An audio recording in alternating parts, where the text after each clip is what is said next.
Ok. Bon. Donc, ça fait partie des mamarim. Vous savez, dans l'Ikouté Torah est très, très vaste. D'ailleurs, le l'Ikouté Torah a été mis en forme et imprimé, non pas par le Baal HaTanya, comme vous le savez, mais par le Tzemar Tzedek. Et vous savez que lorsque l'année où on n'a pas imprimé le Likutei Torah, c'était une année où Mashiach devait venir d'après l'équipe de Harizal. Et donc les Chassidim sont allés voir le Tzemar Tzedek, ils ont dit voilà, Mashiach devait arriver et il n'est pas arrivé. Alors il a dit oui, mais cette année, on a imprimé le Likutei Torah, et c'est ce qu'il y a de là-bas, c'est plus haut que Mashiach. C'est du niveau de Mashiach, je ne me rappelle plus. Et les Chassidim ont dit oui, mais nous, on ne veut pas Mashiach dans le livre, on veut le vrai Mashiach. En tout cas, c'est quelque chose de très beau. Donc ça, c'est le premier mavar qu'on étudie de l'Ikouté Torah. L'Ikouté Torah, la Yeshiva, on l'étudie tout de suite après le Tanya. En général, c'est des élèves, à l'époque, c'était des élèves de 14 ans qui étudiaient ça. Vous savez qu'il y avait une histoire avec Baba Saleh. Baba Saleh, quand il venait en France, il était soit à Aix-les-Bains, soit à Brunois. Et à Brunois, il y avait les élèves qui venaient du Maroc. Tous tous les Chabad marocains, comme Rabbi Shua Haddad, Rabbi Shalom, comment il s'appelait, Rabbi Shimon Dan, Rabbi Shalom, tous ces gens-là qui étaient des Talmidei Chachamim, qui étudiaient à l'Yeshiva très sérieusement. Et donc, quand Baba Saleh venait, c'est les Bachourim marocains qui le servaient. On lui donnait une chambre et les Bachourim s'occupaient de lui. Et il y avait Rabbi Shua Haddad qui lui a proposé d'étudier le Chassidut. Il a dit d'accord. Donc il a étudié l'Ikouté Torah avec lui. Et il a dit, ouais, et le ambassadeur a dit, c'est extraordinaire, c'est très profond. Qui est-ce qui étudie ça à la Yeshiva? Il a dit, bah, c'est les jeunes Bachourim, ils ont 14 ans, comme ça, 14-15 ans. Il a dit, comment ils étudient ça et ils comprennent? Alors, elle a dit oui, ils comprennent, prochaine. Alors, Baba Saleh, il a dit, s'ils étudient ça, ils comprennent, je dois me lever de quand ils passent. Je dois me lever devant eux quand ils passent. Bon, donc vous voyez que l'Ikouté Torah, c'est un livre très haut. Alors, on va commencer donc par ce premier Mamar qu'on étudie après Tanya. Adam qui a créé Mikem, c'est sur Vaïkra. Donc, dans Vaïkra, il y a la première, juste après Vaïkra, Hashem el Moshe, il a écrit Adam qui a créé Mikem, Minagoema, Minatson, Takrivot Korbanhem. Donc, on va voir ça tout de suite. Donc, il y a un homme parmi vous apporte un sacrifice. D'accord? Et il dit, la vie n'a chilou. Chez l'ononochach, Adam, qui a créé la chaude d'Issa. Vesiem, takrilou et korbanchem, la chaude nochach. Alors, le Balatania pose une première question. Il dit, au début du verset, il y a écrit Adam qui y a créé Miken. C'est-à-dire, on parle à la troisième personne du singulier. C'est là qu'il dit Shelo le Nochar, c'est-à-dire qu'on ne montre pas la personne. Et après, à la fin du verset, on dit Takrivu et korbanchem, vous apporterez votre sacrifice. Donc, a priori, syntaxiquement, il y a un problème. Parce qu'on commence à la troisième personne de la phrase et on termine à la deuxième personne du pluriel. D'accord? La chose Nochar. Donc, c'est Nochar, c'est-à-dire, c'est la deuxième personne, la personne à laquelle on s'adresse. Vegan, une deuxième question. Kriv, la shon yachid. Quand on dit Adam qui écrive, c'est un singulier. Et quand on dit Takrivu et korbanchem, la shon rabim, d'accord? Quand on dit vous apporterez votre sacrifice, c'est un pluriel. Or, les deux sont dans le même passage. Adam qui a écrit Michael, Korban Lachem, Mina Bena Minatzon, Takrivu et Korbanchem. D'accord? Donc, il faut comprendre pourquoi la Torah commence par un singulier, termine par un pluriel, commence par une première personne, termine par une seconde personne, une deuxième personne du pluriel. Vegarde avalel emema milat mikem kodem yakrim. Troisième question. Normalement, on aurait dû dire, si mikem veut dire l'un de vous, on devrait dire Adam mikem qui akriv. Si un homme parmi vous apporte, d'accord, qui arrive, Adam mikem qui akriv. Donc on aurait dû dire si un homme parmi vous apporte. Ok. Donc, il y a trois questions. Je résume. Première question, pourquoi on commence par la première personne et on termine par la deuxième personne? Deuxième question, pourquoi on commence par un singulier et on termine par un pluriel? Troisième question, pourquoi on dit Adam qui a créé Mikem et pas Adam Mikem qui a créé? Alors, il dit Achine Noda, en fait, on sait, chez Yesh Bechol Echad, Shtei Nefashot. On sait que chacun a deux âmes. Nefesh Alokit, Ve Nefesh Abahamit. L'âme divine et l'âme animale, comme ça a été défini dans le Tanya. Hachem Nefesh Alokit, Shorsha, Ibechinat Adam.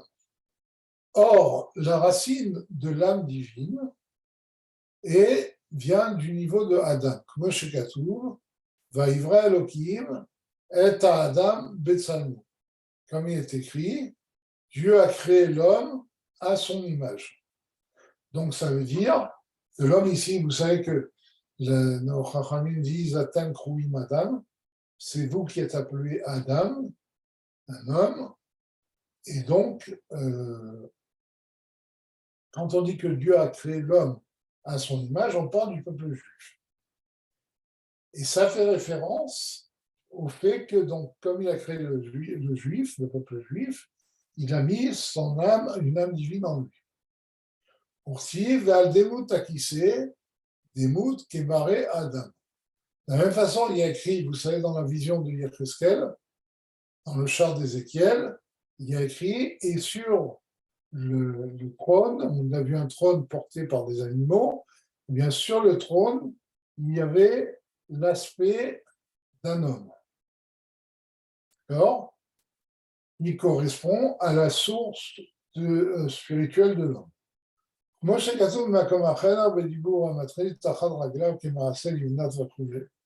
il donne une référence. Et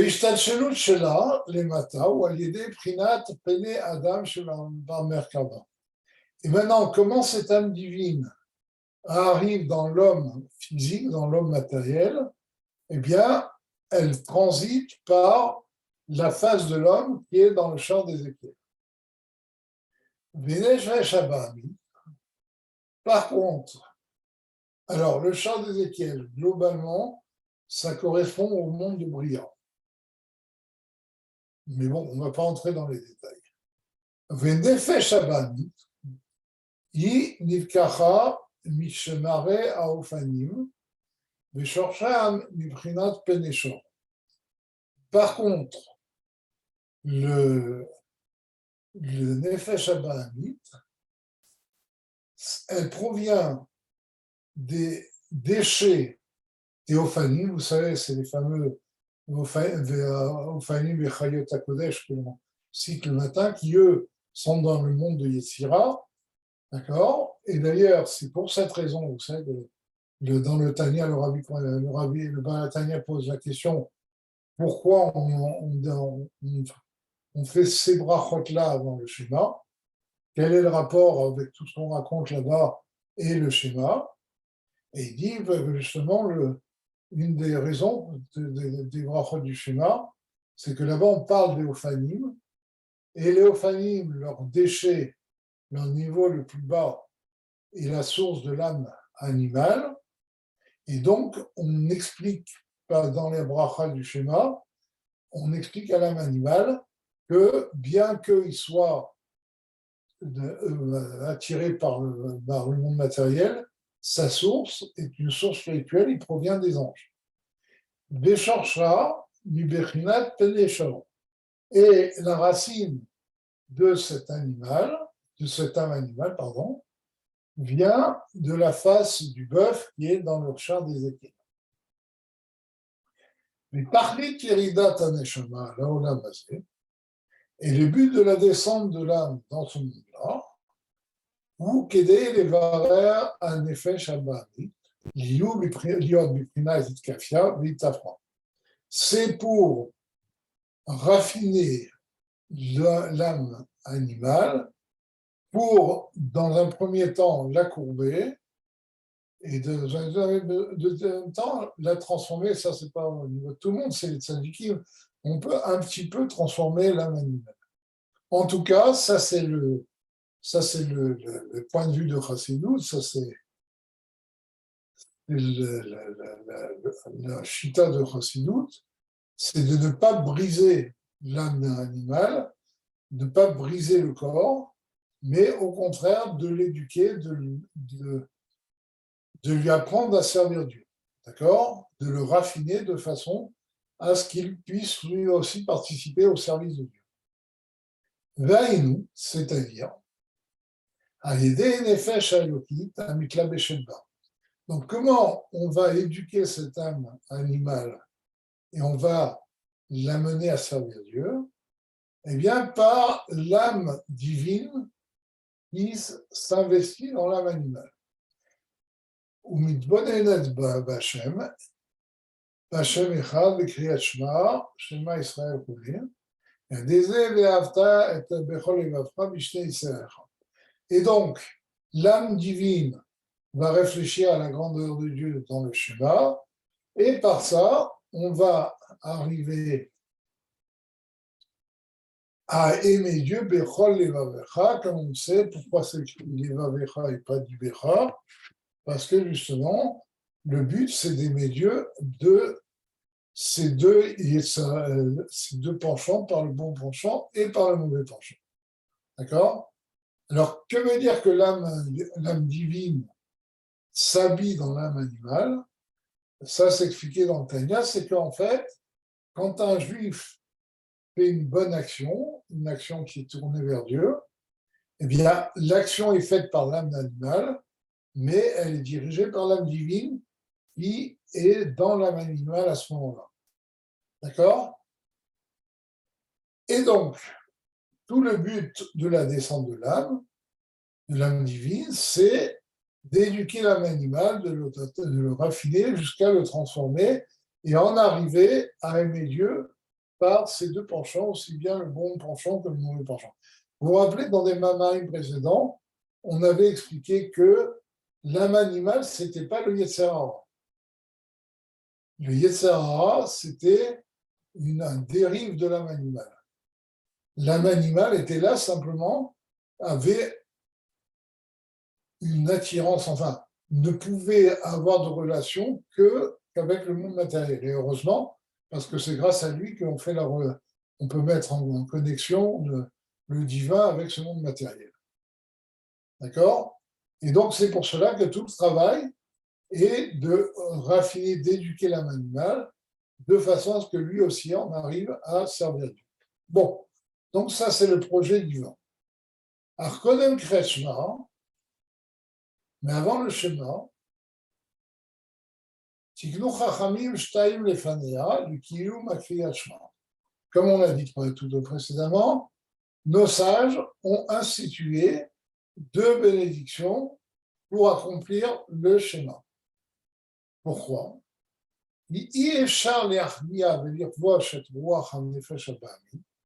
Parce qu'il est impossible de courber et de conquérir le souffle du Nefesh Abamit, de l'âme animale, Tachat, même Shelet à Nefesh Alokit, et de la soumettre à l'âme divine, Yim a l'idée Shorsha Shel Nefesh Abamit, que en passant par la racine de l'âme animale.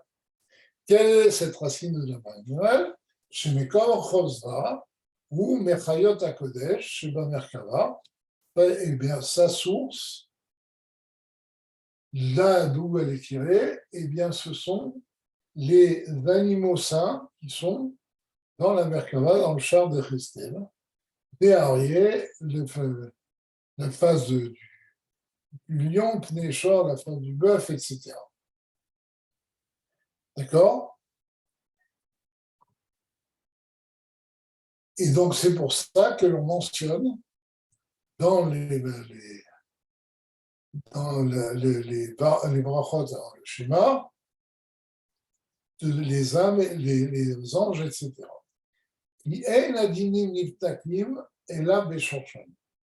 Alors, pourquoi il faut passer par la racine de l'âme animale pour la transformer?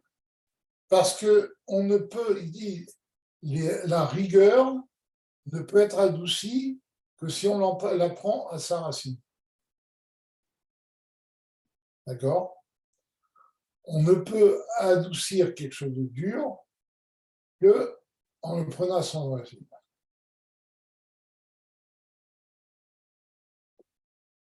Moshe Katoub disait, Bedibo Amatri, qui t'etsel Amilchama, Bedibo Amatri, le Nazati, l'Echam Na'alechi. Ok. En fait, bon, ce qu'il veut dire ici, ça c'est une règle générale dans Chassidut, enfin c'est même dans Kabbalah, Dinim, Nipnakim, et la Bershoshan. On voit en pratique que pour arranger un problème, il faut reprendre le problème à la base.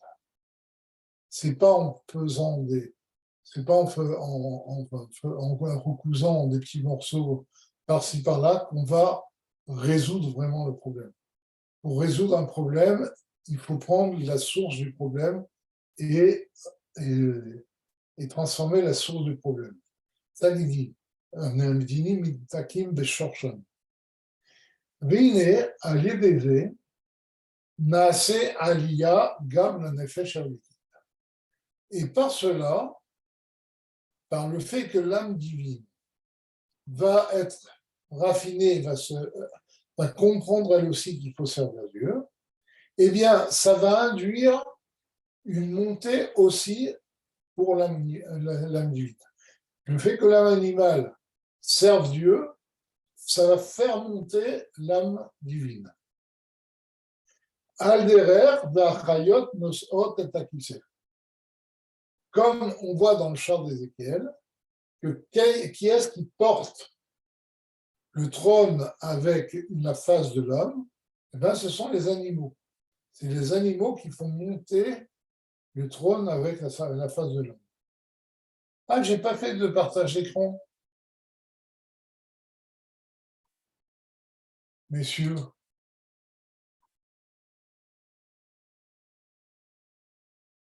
J'ai pas fait de partage d'écran. Alors attendez, je vous fais tout de suite le partage d'écran. Bon, pourquoi on ne m'avait pas dit? Partager l'écran, je partage l'écran. Ok. Donc,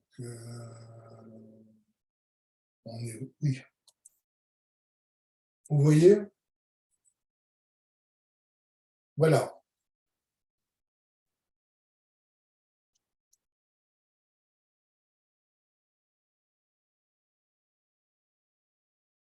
Bon. כמו שכתוב בדיבור ויבטחי זכור ושמור בדיבורך נאמר. והנה, על ידי העלאת מים נובעים והתארותה דלתתה, נמשך התארותה דלילה.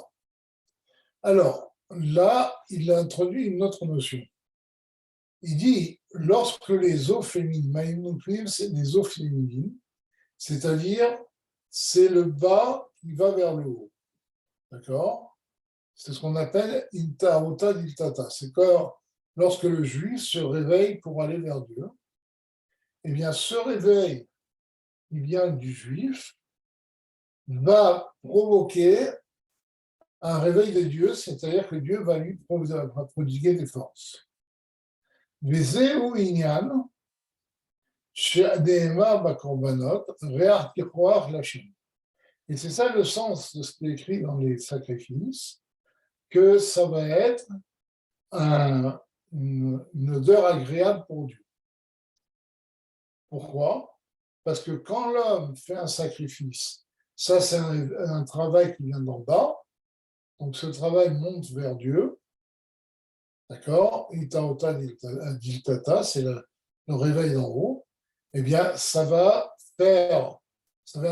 provoquer un plaisir de Dieu qui va prodiguer les forces vers le bas. Moshe Katoub et Diva Matril et Kraftem on l'a liché. Vine, Prinazu, Zveu Inyan Ma Shebitaota Diltata, Itaota Dilela. Et ce niveau-là, c'est ce qu'on appelle, c'est la dualité du réveil d'en bas qui va provoquer un réveil d'en haut. C'est-à-dire que quand l'homme fait un effort pour aller vers Dieu, eh bien, Dieu va descendre vers lui. Vous vous rappelez, c'était le mamar qu'on avait étudié avant les fêtes, c'est un île et deux divines. Quand moi je vais vers mon bien-aimé vient vers moi. Ach yesh gamken, itaouta dilela, milmala, animshach leorer itaouta diltata. Mais il peut y avoir un couple dans l'autre sens, c'est-à-dire, il peut quelquefois y avoir un réveil d'en haut, c'est-à-dire que Dieu va réveiller l'homme, d'accord? Et son but, c'est que l'homme puisse aller vers lui, il va venir vers l'homme, pour que l'homme puisse aller vers lui. Daïnou, Léoré Adam ou la Kitson Mishenato, c'est ce qu'il dit, c'est-à-dire de réveiller l'homme et le faire se lever de son sommeil spirituel, dans lequel, dans les futilités de ce monde dans lequel il dort. Moi, chez les Trila de Briyat Haolam, Ayam Shachat Sebech Chesed Trinam, Kiv Chafetz Chesed. Et ce processus, il s'est passé déjà à la création du monde, puisque, comme on l'a dit dans la paracha de Shabbat, qu'il n'y avait pas de pluie, c'est-à-dire Dieu a fait tomber la pluie sans que l'homme ne lui demande. Parce que justement, le monde a été créé par la bonté. Pourquoi? Parce qu'il n'y avait personne qui méritait que le monde ne soit créé. Ce n'est pas par le mérite de quelqu'un, puisqu'il n'y avait rien qui existait. Donc la création du monde est un acte de bonté de la part de Dieu. C'est ça qu'il dit, Chesed Rinam, c'est un acte de bonté gratuite. Il répète vous parce qu'il désire la bonté. Et alors, de la même façon que le monde a été un acte de bonté gratuite, quelquefois, Dieu renouvelle un acte de bonté gratuite en réveillant l'homme pour que celui-ci aille vers lui. Et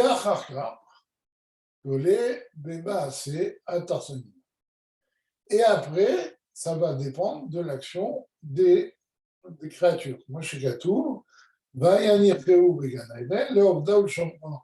comme c'est écrit que Dieu a mis Adam dans le Gan Eden pour servir le Gan Eden et pour le garder. C'est-à-dire que une fois qu'il y a eu l'acte de bonté pur, qui était la création du monde, Dieu a fait dépendre cette création du monde du mérite de Adam.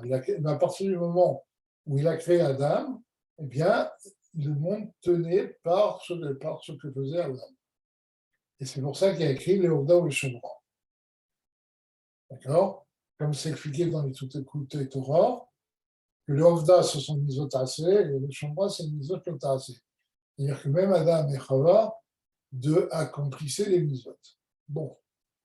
Aval, Mikol Makom, Yim Eyot Shetare Eyot Itarota Diltata Dafka. Donc,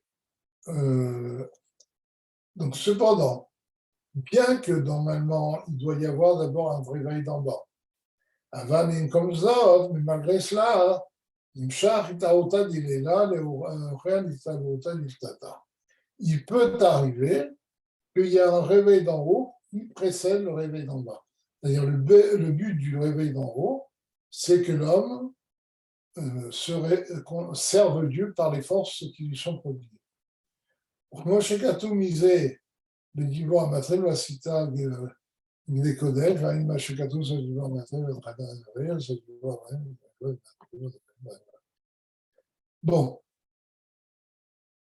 mais le problème, c'est que toutes les références citées dans le Likutei Torah, ce sont des mamarim de l'époque du Baal Hatanya, de l'Admor Haïm, voire du Tzedek Tzedek. Et je ne sais même pas si tous les mamarim qui sont cités, on les a encore. Ce sera un travail intéressant de retrouver tous les mamarim, voir le sujet que, en général, on saute les références parce qu'on ne sait pas. Ce sont faut avoir une vision encyclopédique de Chassidut pour reconnaître.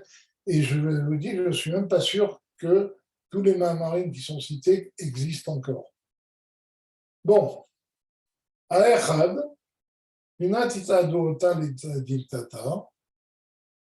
donc,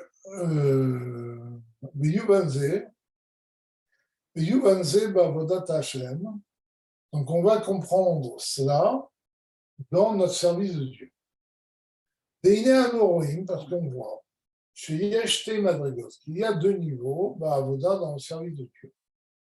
Aechat, le premier niveau, Minat Itauta Diltata, c'est le réveil d'en bas, c'est-à-dire Yad Nefesh, en faisant des efforts, l'âme fasse des efforts, Yad Bassa, et même des efforts physiques, on va approfondir sa pensée, mais lève Nishba, on va réfléchir, on va se sentir brisé, Yavo Benafsho Gilui Or Kirvat Elokim. Par cela, il va amener dans son âme la révélation d'une lumière qui montre la proximité de Dieu par rapport à lui. Il va faire que Dieu se rapproche de lui.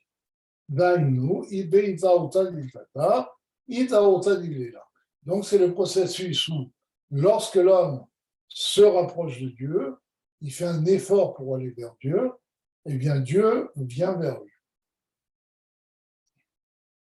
Au Madriga Hashemit, et le deuxième niveau, Aïnou, c'est que chez les familles, Yuchal Liyot Itpalut Benefesh Shelo Alide Achana Vigia Klal.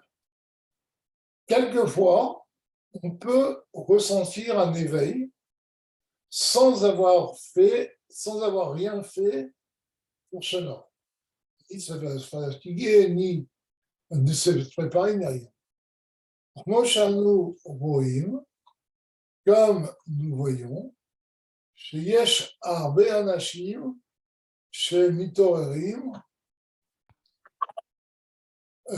Yesh Arbe Anashim, chez Mitorerim, Pitom, comme on voit en pratique, c'est qu'il y a beaucoup de gens qui tout à coup ont envie de faire Torah Mitzvot, ont envie de faire Shuvah. Ils plèvent l'Ibam, ils vont, leurs sentiments vont s'embraser au Mocham, leur intellect va se là dans la prière, et là ils vont se mettre à prier Besherzman longuement, Blino Dalahem, Asiba Me'aim Ba Alehem, sans qu'ils sachent d'où vient cet éveil. Et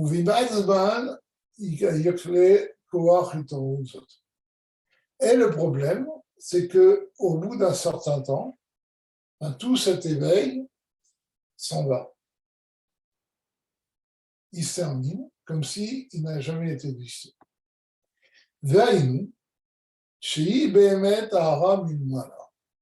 Alors, il faut savoir que cet éveil, c'est une révélation d'en haut. Rak Itaouta Dilela. Donc, alors,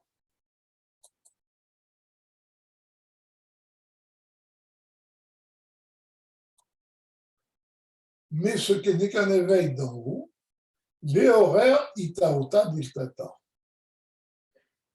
dont le but est de provoquer un réveil d'en bas.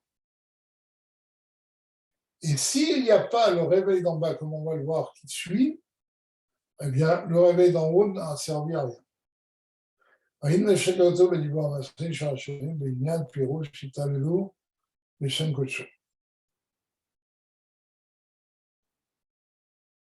Peut-être que, oui, par exemple, peut-être que ça fait référence à des mamarim. Je ne me suis jamais posé la question, en fait. Peut-être que ça fait référence à des mamarim de l'écouter Torah. Faut voir. Bon. Je sais qu'en général, on le saute, mais par exemple, chez Rachirim, je pense que c'est de l'écouter Torah. Bon.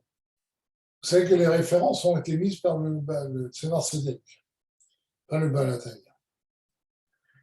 והנפקותא בין מה שבאיתאותא דלתתא, איתאותא דלילה, ובין האיתאותא דלתתא, שנמשך רק מצד איתאותא דלילה, et la différence fondamentale qu'il y a entre un réveil d'en bas qui est suivi par un réveil d'en haut et un réveil d'en bas qui provient d'un réveil d'en haut, qui précédait d'un réveil d'en haut, est la suivante.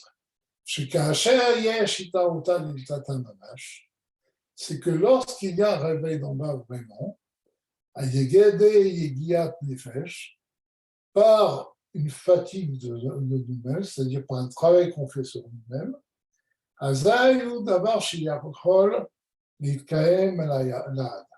alors, ça, c'est quelque chose qui peut tenir de façon permanente. Parce que par le réveil d'en bas, il y a un réveil qui vient de Dieu, une force qui vient de Dieu,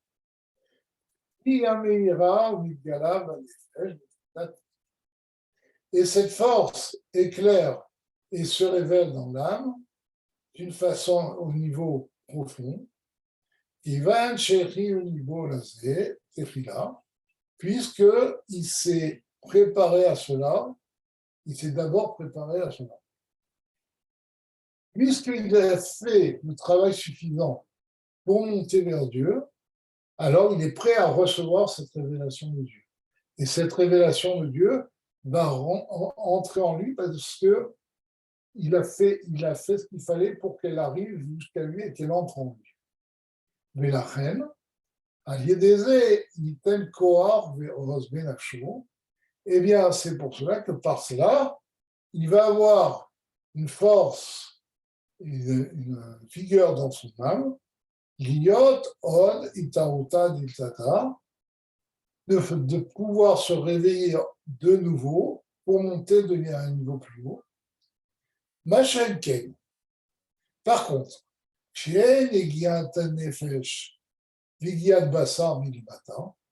lorsqu'il n'y a pas de travail qui est fait en bas, c'est-à-dire lorsque l'homme ne fait rien pour se rapprocher de Dieu, il ne prie pas, il n'étudie pas, il ne fait pas le travail qu'il faut pour se rapprocher de Dieu. Rak,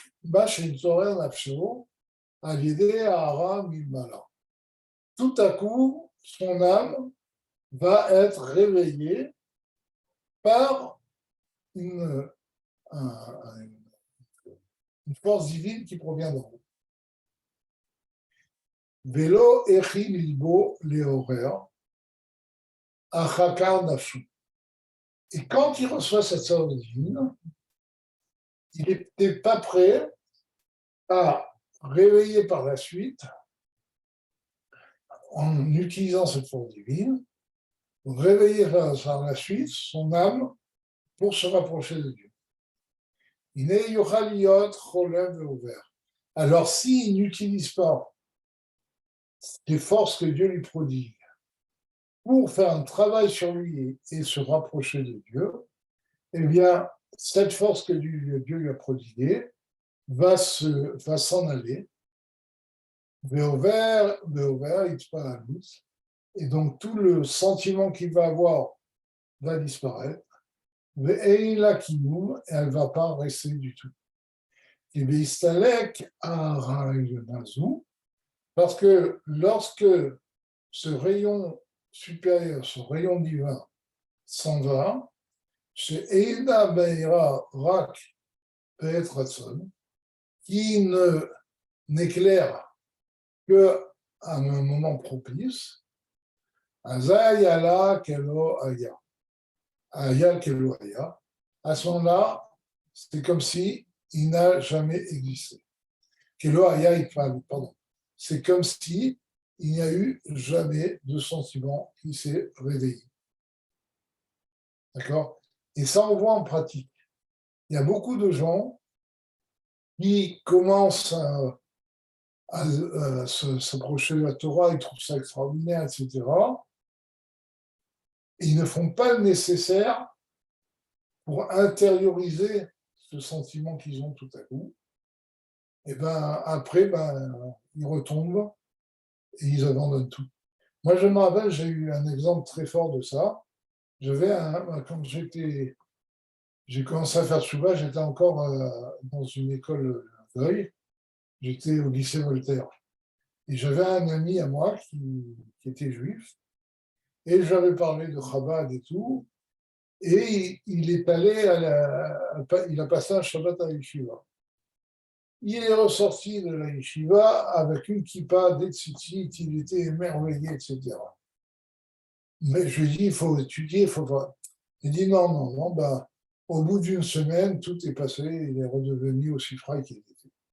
Ça, c'est le problème, c'est que quand on voit quelqu'un qui a un sentiment de teshuva, il faut tout de suite lui donner la Torah, les mitzvot, il faut s'occuper de lui, entretenir ce sentiment pour qu'il puisse monter vers Dieu. Sinon, le sentiment disparaît. D'accord? Mais achar shelo haïta rag mesibat ahara ve'ahara l'elyona. Parce qu'en fait, ce sentiment ne venait que d'une force d'un rayon divin qui est venu sur lui. Et la reine, Bistalek Aron, allô? Il y a quelque chose, non? La reine, Non, j'ai coupé le micro. bon, la reine, Bistalek Aron, c'est pour ça que lorsque cette lumière qui s'est révélée chez lui, d'en haut, s'en va, Dieu l'arrête, Betela Ahava chez Mistaref Min. Eh bien, l'amour ardent de Dieu qu'il avait grâce à cette lumière s'annule immédiatement. Vezeu inyan ish mazria tefila yoledet nekeva. Et c'est pour ça que Chachamim nous dit, c'est rapporté par Rashi, que lorsque l'homme ensemence en premier, eh bien, ça donne une fille. L'homme, ça correspond à Dieu, et la femme correspond au peuple juif. Et c'est ça qu'on dit. Si c'est l'homme qui donne en premier, si c'est Dieu qui se révèle en premier, ça donne une fille. C'est quoi une fille? Comme nos sages nous disent, Nashim Da'atan Kalot. Les filles ont un Da'at faible. Petite parenthèse, s'il y a sûrement des femmes qui écoutent ce shiur, alors mesdames, sachez que cette phrase n'est pas faite pour dénigrer les femmes. Au contraire, il y a une autre phrase des Chachamim qui dit que Bina Yetera Nitena Laïcha. La femme a une Bina supérieure à l'homme, mais elle a un Da'at plus faible. C'est quoi Bina, c'est quoi Da'at? On l'a déjà expliqué, je vais expliquer rapidement. Bina, c'est l'intelligence du détail, et Da'at, c'est la vision globale des choses qui donne la persuasion. Et quand nos sages nous disent Nashim Datan Kelot, c'est ce qu'ils veulent dire. C'est qu'une femme a moins d'endurance, de persuasion qu'un homme. Ça, on le voit en pratique. D'ailleurs, cette phrase-là a été donnée dans la Gemara Shabbat, à propos de l'histoire de Rabbi Shimon, qui s'était caché avec son fils Rabbi Lazare, et chaque jour, sa fille, la fille de Rabbi Shimon, venait leur apporter à manger. C'était caché dans un Beth Midrash. Et là, à un moment donné, Rabbi Shimon a dit à son fils, Nashim da'atan kalot. Les femmes ont un da'at faible, elles n'ont pas de force de persuasion, d'endurance. Entre guillemets, entre parenthèses, quand on dit Nashim da'atan kalot, on parle de la majorité. Il y a des femmes qui ont beaucoup d'endurance, mais on parle de la majorité. Et donc, il a dit peut-être que les Romains vont les torturer et elles vont nous livrer à eux. Donc, c'est pour ça qu'il est allé dans la côte. Donc, une petite anecdote. Vous savez que il y a quelqu'un qui m'a dit que dans l'armée israélienne, les femmes sont acceptées comme les hommes. Et pour devenir pilote de chasse, les tests sont très difficiles. On demande un très fort caractère et beaucoup d'endurance. Eh bien, en proportion, il y a 10% des femmes, on peut dire en proportion, parce qu'il y a moins de femmes qui se présentent que les hommes, mais en proportion, il y a 10-15% des femmes qui réussissent leur examen, alors qu'il y a 85-90% des hommes qui n'ont. Parce qu'ils manquent d'endurance. Ces femmes sont plus émotives. C'est ça que veut dire Nashim Da'atan Kalot. Bon, donc c'est pour ça qu'elles sont facilement. C'est l'histoire, la fameuse histoire du serpent avec Rava. Vous savez, la Gemara raconte l'histoire de la femme de Rabbi Meir qui était outrée que les Chachamim disent Nashim Da'atan Kalot. Et Rabbi Meir a envoyé un de ses disciples pour la séduire. Elle a fini par être séduite. Et il lui a dit, non, en fait, j'ai été envoyé par ton mari.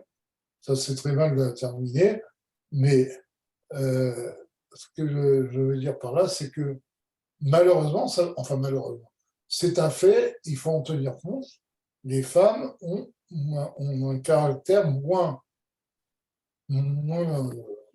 une persuasion moins forte que l'homme. Elles ont par contre plus de force du détail. C'est pour ça qu'elles ont une bina etera. Comme je dis aux gens, il suffit de rentrer dans la chambre d'une fille et dans la chambre d'un garçon, on verra que l'un est très près du détail et l'autre pas du tout. Bon, donc on revient à ce que nous disons. S'il y a des questions sur ce machine d'Atan Kalot, je suis prêt à y répondre. Bon. Comme les micros sont coupés, c'est un peu difficile. Donc, pourquoi? Oui. Et alors, c'est ça que nous disent nos sages. Que si l'homme donne en premier, c'est-à-dire si Dieu donne en premier, eh bien, ça donne une fille. Une fille, c'est quelque chose, justement, qui n'a pas d'endurance, qui ne peut pas rester longtemps, elle a un date faible. Et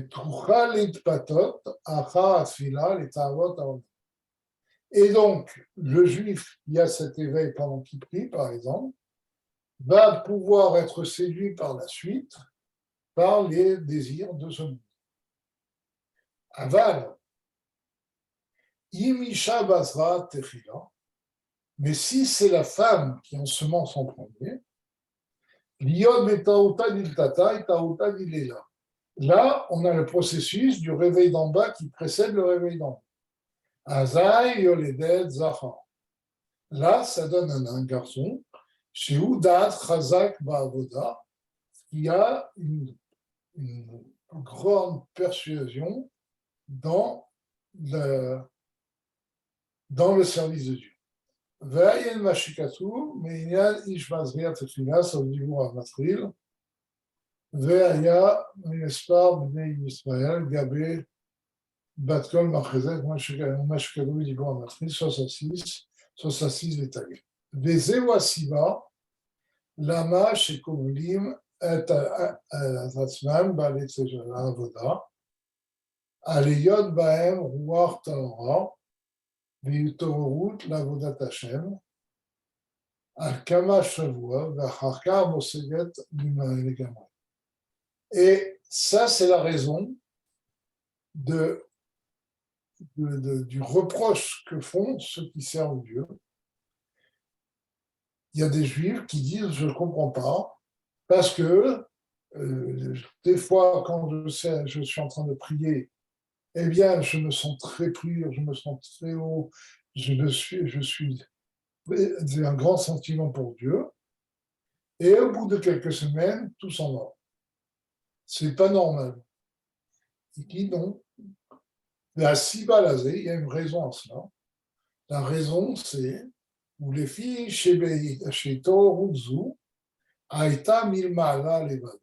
C'est parce que ce sentiment qu'ils avaient pour aller vers Dieu venait d'en haut seulement. Mais la reine, Acha Efsek Istalkut, or Aïta Uta là. Donc une fois que cet éveil d'en haut va s'arrêter et va partir, Nishar Alomdo, Betivo, il revient tel qu'il était avant et il reprend sa nature. Pourquoi? Parce que ce n'est pas un vrai service de Dieu qu'il a fait. Il n'a pas vraiment transformé son effet Shabbat. Et c'est pour ça que ce sentiment qu'il a eu était un sentiment passager. Je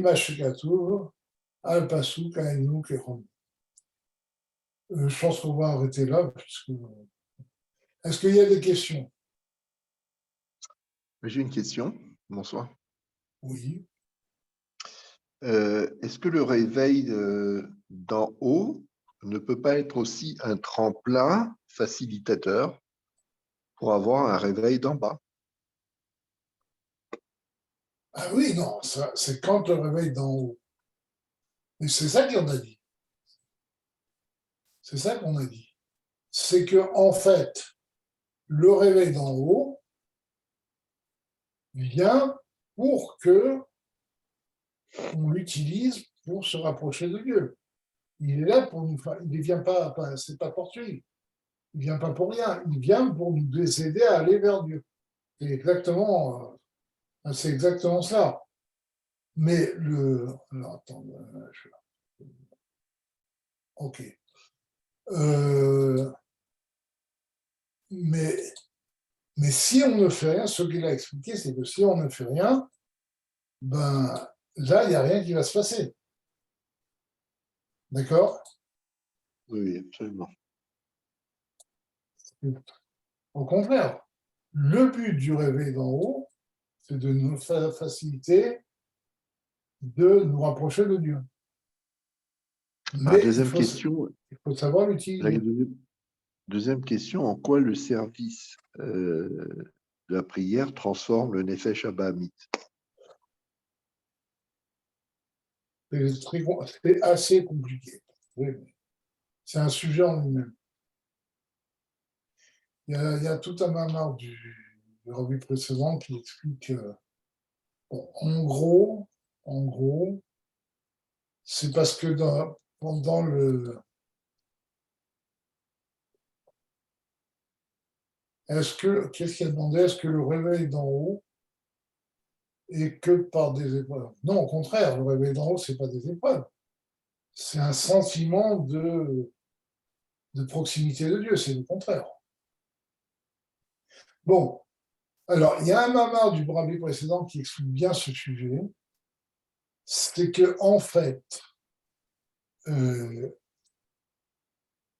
pendant la prière, on arrive à neutraliser le Yetzer Hara, le mal.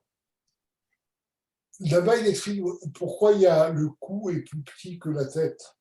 parce que le cou, c'est un rétrécissement qui représente, vous savez que le cou, c'est Haoref, en hébreu, c'est les mêmes lettres que Paro. On dit, dans le Kabbalah, on dit que c'est Saré Paro, ce sont les ministres de Pharaon qui sont au niveau du cou et qui empêchent ce qui est dans la tête à venir dans le cœur. C'est-à-dire qui empêchent ce qui est dans mon intellect au niveau de venir au niveau des sentiments. Et pourquoi ils l'empêchent? Parce que quand on est arrivé au niveau des sentiments, c'est plus facile d'arriver à l'action. D'accord? Et donc, c'est pour cela que pendant la prière, chez Chabad, on réfléchit à Chassidut, on étudie. D'abord, on réfléchit avant la prière et on réfléchit pendant la prière, parce que c'est le moment propice pour que ce qu'on a compris du divin passe au niveau des sentiments. D'accord? Pourquoi c'est le moment propice? Parce que justement, les mots de la prière neutralisent et ça répare, neutralisent le mal qui est entre la tête et le corps. C'est clair? Enfin, c'est un résumé. C'est ce qu'explique le rabbi précédent. C'est pour ça que chez Chabad, le service de Dieu par la prière est quelque chose de très important. Donc, Pour en fait, revenir, c'est plus annihiler le Nefesh Abahamit, quoi. Non, non, non, c'est au contraire. C'est pas annulé. C'est le moment. Annihiler. Non, non, non, non, c'est la même chose. Non, c'est au contraire le moment où ce que l'on connaît va passer au niveau des sentiments. Comme je vous ai déjà dit, aimer Dieu, c'est quelque chose qui est difficile. C'est un sentiment. On peut reconnaître la grandeur de Dieu, savoir que c'est le maître du monde, etc. Mais aimer, c'est avoir un vrai sentiment, et ça, c'est pas évident. Et c'est pour ça que tout le travail du juif pour justement éduquer le Nefesh Abahamit, c'est de faire passer de ce que l'on a compris au niveau de nos sentiments. Vous comprenez? Quand on a compris la grandeur de Dieu, il faut la ressentir. Sinon, si elle reste simplement au niveau intellectuel, elle ne va pas arriver dans la pratique quotidienne. Parce que l'intellect ne régit pas la pratique. Ce sont les sentiments qui régissent la pratique. Alors, en quoi ça transforme le Nefesh Abahamit? Très simplement, c'est que pendant la prière, on explique la grandeur de Dieu à notre âme animale. Parce que c'est bon, alors c'est tout le sujet de Chassidut, en effet. On n'a pas le temps, c'est 20h30. Après, en heure supplémentaire, c'est payé double. est-ce que je peux donner une petite question et une remarque? Si on reprend la métaphore comme quoi le peuple juif, c'est l'épouse, est-ce que justement le rôle de l'épouse, c'est d'attirer, de plaire à son mari? Et est-ce que pendant la avoda de la prière, c'est une façon d'être plaisant pour Hachem, puisque c'est quand on est en minyan, par exemple, que la shrina se révèle. Donc ça veut dire que l'épouse a attiré le mari. Est-ce que c'est ça justement le fameux réveil d'en bas? Ça commence par le réveil d'en bas et après il y a le réveil d'en haut qui se met en place. Est-ce que c'est justement la tefila qui est le véhicule Oui, de oui, plaire à oui, Hachem et donc oui, d'avoir oui. le rôle de l'épouse qui Oui, mais attire c'est le bon, mari? c'est pas tout à fait, c'est pas tout à fait le machal. Le machal parle de Mazria. Mais c'est quand on a fait l'effort suffisant, un effort sur nous-mêmes, par la prière, par l'étude, etc., pour se rapprocher de Dieu, et qu'on a vraiment travaillé les choses, Dieu va nous aider. C'est ce que nos sages nous disent. Ils nous disent Abba leitaher, mais saïnlo. Celui qui vient pour se purifier, on l'aide à se purifier. Quand on a un réveil d'en bas, il y a un réveil d'en haut qui se fait. Voilà. Ok. Allez, je vous laisse. Zach, Dimanche prochain. Shavuot Tov. Charcoar. Il faut tous les dimanches. Comment il s'appelle? C'est Reb Cohen. Oui. C'est toi, Franck, qui est là?